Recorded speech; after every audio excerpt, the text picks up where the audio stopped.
All right, guys, this is the last of the locks from Jason's Naughty Bucket. He wasn't able to pick this. This is a really neat lock. You don't often get to see these.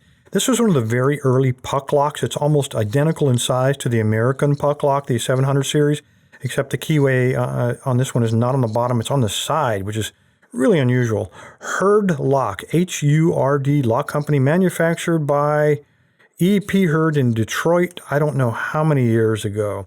Unfortunately, I don't have the key for this one, so I'm not going to be able to prove to you that it works, but the shackle is still free. There's every reason to believe it will work. It has a very old style open keyway, non-proprietary. A lot of lock manufacturers used exactly the same blank. On this one, though, you can see, if you look at this, it looks like it's all boogered up on the right side. And there's two things about Hurd locks. First of all, they're no longer a business, so probably because they insisted on maintaining such high tolerances on their locks in a very competitive market, price competitive, and they just couldn't keep up.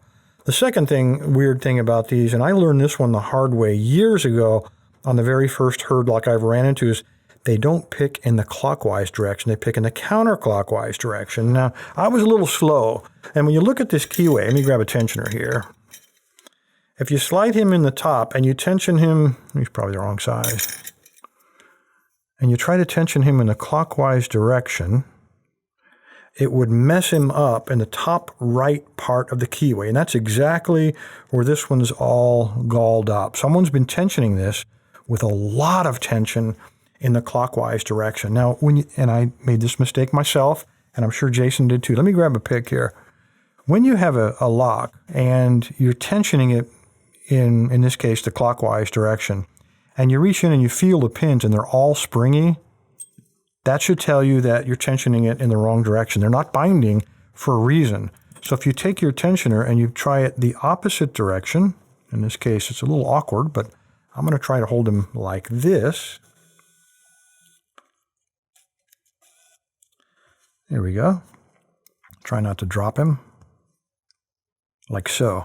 When I tension him in the counterclockwise direction and I start feeling around in there, right away I'm feeling binding pins. So that should tell me I'm kind of on the right track.